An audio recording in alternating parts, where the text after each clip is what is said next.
Okay, I see it. Yeah. Awesome. Thank you everyone for tuning in. And I think you guys all know me, but for those of you who don't, I'm Emily and a sales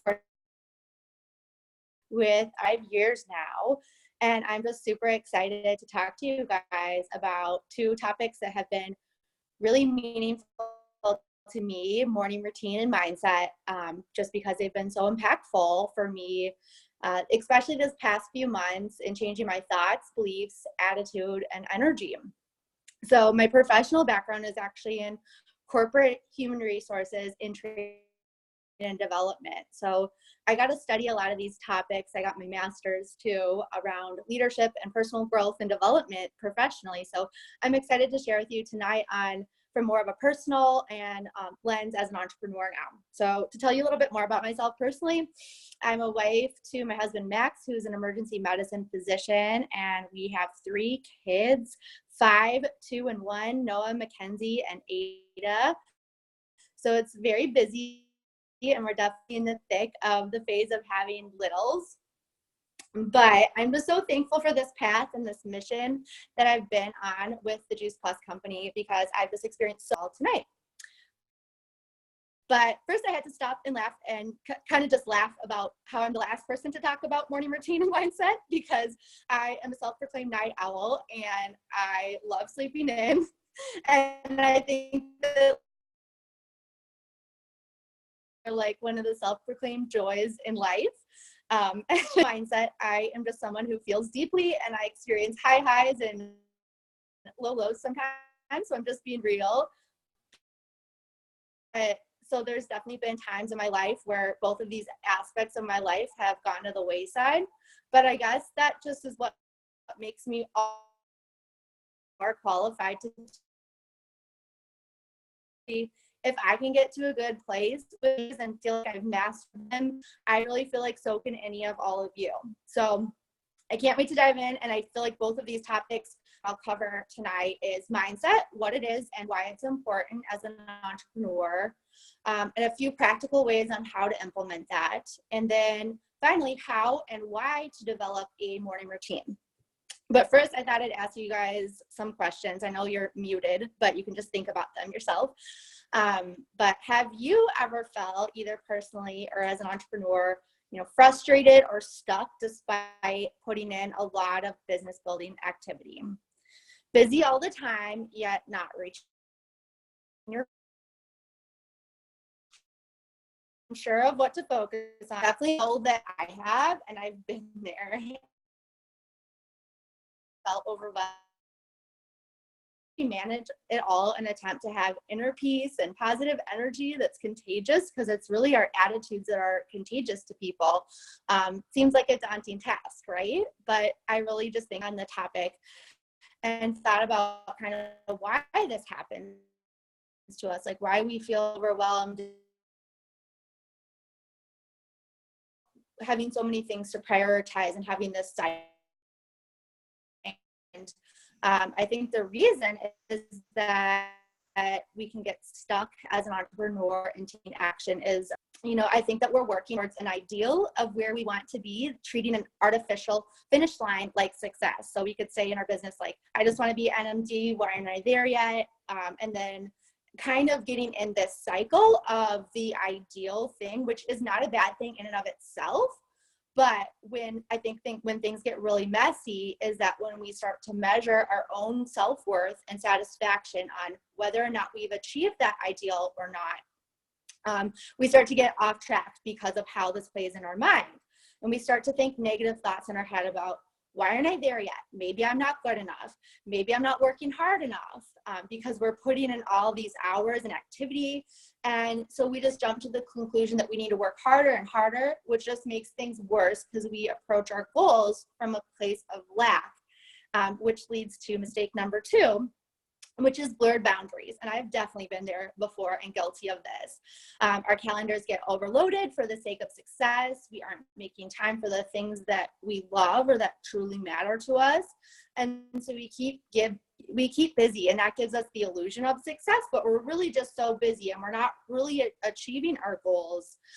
So an example of this is, you know, a customer asked for a call at 5 p.m. and, you know, you had a yoga class scheduled and you accept the call out of fear of missing out on the sale or the potential. Maybe it's someone you want to join your team. And instead of honoring your needs and what's important to you. And so, you know, you just get into this cycle again of overcommitting, overworking, and that we start to unconsciously start to believe that working harder is the answer. And we think that's just what it takes. And at the end of the day, we just feel like we've worked hard and we've gotten a lot done, but we haven't gotten to our goals. And this mentality can really have some negative impacts for us physically and mentally. It can lead to our bodies to lead to lack of focus, lack of attention, illness. Not for us if we take our Hey, Emily. In our body and our mind and in our relationships. And, you know, yes. You're kind of cutting out. Is your phone on Wi-Fi or? Yeah, it is on Wi-Fi, but I can get closer to like our Wi-Fi. Is it cutting out pretty bad? Just every now and then we miss like a sentence. Okay. Here, let me go into our other room that has better. Is this better at all, or can you hear me a little better? I can see you better, so let's try that. Okay. So I was just saying that, let me know if you can hear me better, but we kind of get into this vicious cycle of, you know, anxiety, and we kind of just spin on this hamster wheel. And so the first step that we can do when that happens is to just be aware of it, to get off of that cycle. And that's where mindfulness comes in. When we can take the time to acknowledge our emotions and be present with it, even when it's uncomfortable, that's when we can move forward and grow.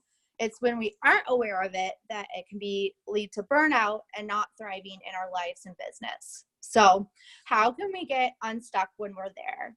We have to own where we're at right now. And if we are at point A and we want to get to point B, we need to assess the situation and ask ourselves quality questions, which should not be, why aren't I there yet? But really, what's my first step? Where am I right now? And give yourself some space to honor that and looking at how far you've gone, which really is gratitude. And I'll cover that a little bit more when I go over morning routine. So as an entrepreneur, 90% of our business is mindset. Let me just say that again. It's 90% of our business is our mindset. And that's really because we can do all those business building activities and be busy, but feel like we're not heading towards our goals. That's because, like I said, the biggest obstacle between us and our goals is simply us and the negative self-talk in between our ears and our heads. And so the reality is, if we just focus on if we focus on trying to do all the work without focusing on our mindset, we are simply not going to be as successful as we could towards growth and leading others towards growth. I'm just gonna prop my phone up. But the reality is that mindset can be really easy to neglect when we have really limited time in our days. And I get that as a busy mom. And it's just easy to go into all-out action mode because we'd rather check a box and get something done without paying attention to what we need to fuel us and invest in ourselves as a leader. I've been there checking all the boxes, but feeling frustrated for what was my lack of progress despite checking all the boxes. Kind of like that cycle that I described above after asking those questions. So both are important, both action and mindset, but the mindset bucket might be even more important if the statistic is right that it's really 90% of our success. So how do we find balance between both when time is so limited? How do we focus on our mindset and belief and build that up? So for me, the first thing was recognizing and being aware of self-limiting beliefs. I didn't realize how much I was unconsciously letting my thoughts and negative beliefs about my potential or what others thought of me get in my way, and I didn't realize how those things impacted the results I was getting or not getting. I learned about a model called the thought model from a mentor of mine, and they have been extremely powerful for me in uncovering self-limiting beliefs and replacing them. So I'm going to explain what these models are and give you a vulnerable and real example from my own life. So if you're writing things down, it's CTFAR. So C is circumstance, T is thought, F is feeling, A is action or inaction, and R is results. So my negative example that I realized through this model and some reflecting is that the circumstance, and that stays the same, it's that I own my own Juice Plus virtual franchise. The thought is that, for what I was doing was, I need to justify this choice because I went to a prestigious college where my cohort has prestigious careers, or that with my education and background, I should do something else. The feeling was, because of that thought, shame and being defensive. The action was that I was comparing myself to others. And the result was that I was not growing in my business. So by acknowledging the way I was unconsciously thinking above and using this model, I was able to logically decide on a different and much more positive course of action. So again, going back to that thought model, the circumstance stays the same. So I own my own Juice Plus virtual franchise. The thought that I replace it with is that I have truly made the right decision for me and my family. The feeling because of that thought is confidence. The action is I tell others what I do. And the result is that I grow in my business. Another positive example that I've done with this same model is the circumstance is still I do Juice Plus. The thought is that I can be successful at this point in my life, even with young kids, a husband who works a lot of strange hours, and as a stay-at-home mom. The feeling is confidence because of that thought. And the action is I find solutions to childcare. The result is that I spend time on my business, I grow in my business, and bonus, I model to others that it is possible to grow businesses with young children. So that was an incredibly powerful model for me. Just recognizing that I was operating out of shame and having the tools to be able to see that and shift my mindset in a very powerful and positive way. So for me, that was the first step in recognizing self-limiting beliefs through thought models.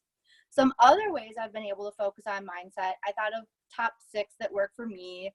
There may be more or less for you, but kind of these are the top 6 is number 1, affirmations. Number 2, doing a vision board. Number 3, scripture. Number 4, podcasts. Number 5, books. I'll just say the compound effect has been probably the most powerful if I had to name one book, and I would definitely get the physical copy.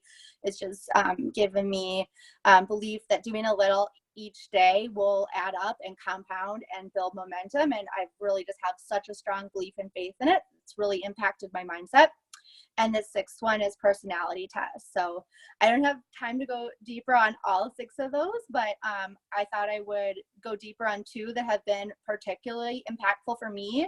Number 1, podcasts. They've been huge for me. I am listening to them all the time. Every time I get in the car, every time I'm exercising, going for a walk on my own, doing the dishes.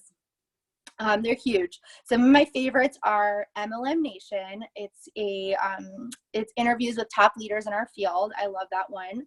The Brendan Show is really great for mindsets. A lot of motivational quotes, and he just has a lot of really great things for you to focus on positively. Women Inspiring Women, I feel like she does a really good job of kind of that combination I've talked about of mindset and then practicality and business building activity. And then a new favorite of mine is Babes Talking Business. It's some NMDs in Australia, and they just have a lot of fun doing what they're doing, and I think having fun is really important. So it's just fun to listen to them chat about their business and goals, and they're just having a lot of fun.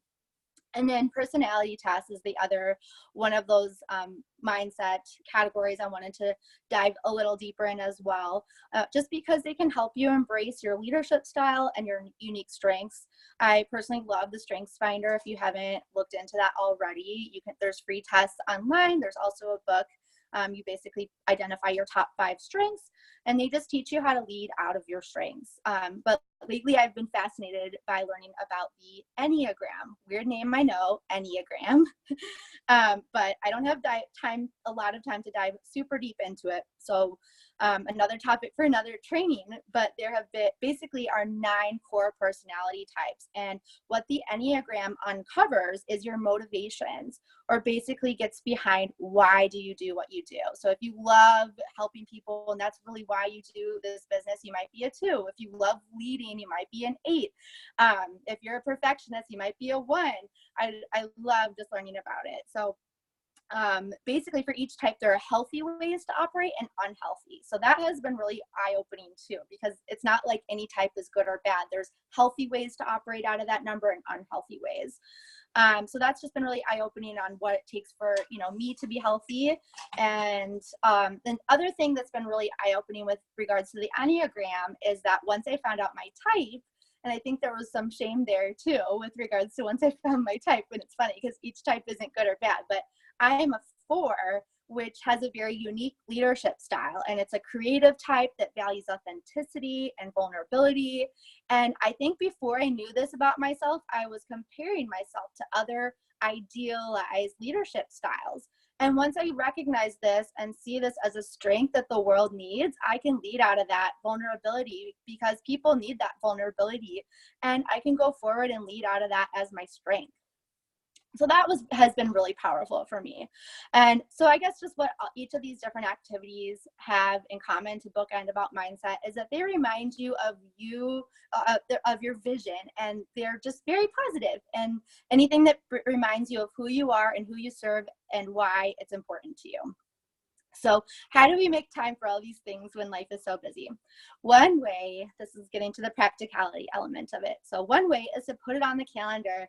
You get what you schedule, and even just dedicating just one day a week to your personal growth and development day where you do any of the things above. I have a friend who does this, and you might know who she is, but she used to do this on Wednesdays, and she wouldn't do calls on this day, and she would block that time off so it was protected. Something that's worked really well for me after a lot of discipline and trial and error is finding ways to incorporate personal development into what would normally be lost time. So for example, like I said, I'm in the car, washing dishes, exercising. I am listening to trainings, podcasts, or audibles. Also, I figured out a way through lots of discipline, and I'm not perfect at it, to basically carve out an extra 1 to 3 hours per day, usually around 2 hours, to focus on personal development through my morning routine and putting up boundaries after my kids go to bed by focusing on this instead of wasting time on social media on the scroll hole. Just being real here. I used to do that, and I'm like, that's an addiction. And by having boundaries, and usually when my kids go to bed, I read a physical book and try to just turn off all electronics. That's when I read a physical book. So between the morning, which is usually 20 minutes to an hour, depending on how early I get up, after bedtime, which is usually an hour of reading, and then those small moments driving in the day, 5 to 15 minutes here and there, adds up. That's how I got my math, between 1 to 3 hours per day. So what are some components, diving into the morning routine now, and what are some components of it and why is it important? So first, let me tell you what it is not and what not to do. So do not get up and first thing check your email, check your social media, messages, or texts. A morning routine is super important because it sets the tone for how you approach the day. Instead of being reactive and starting on that hamster wheel, we can start on a positive note and pour into ourselves a bit. So as I said, I'm not a morning person. I've tried for years to get up earlier, and it just failed miserably. But now I've gotten to the point where I've refined it so much that I actually wake up and crave it.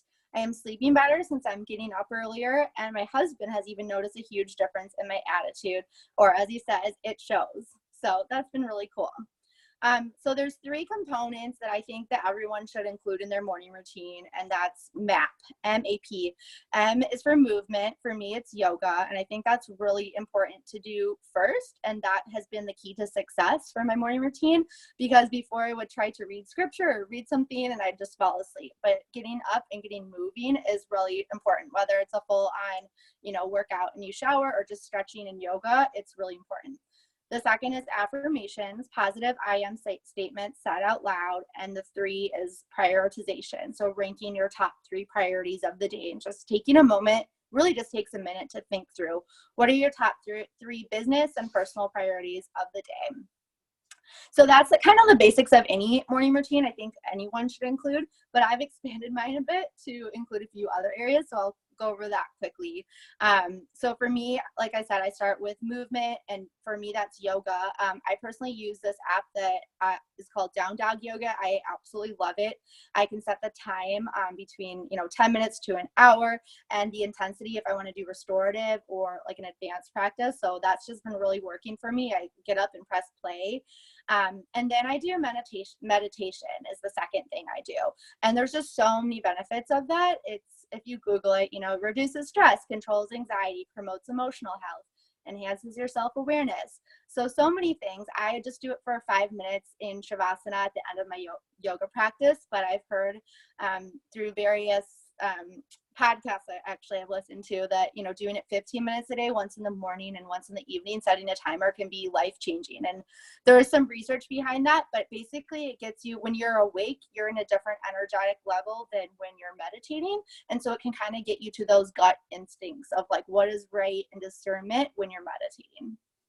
So those are my first I do movement, then meditation, then I read my Bible. I just do a chapter a day. Speak truth in my life reminds me of God's promises for me. I try to include a prayer in that. And then I do my affirmations. So I just wanted to expand on how I came up with mine, because affirmations are supposed to be specific to you and almost trigger you emotionally in order for them to be effective.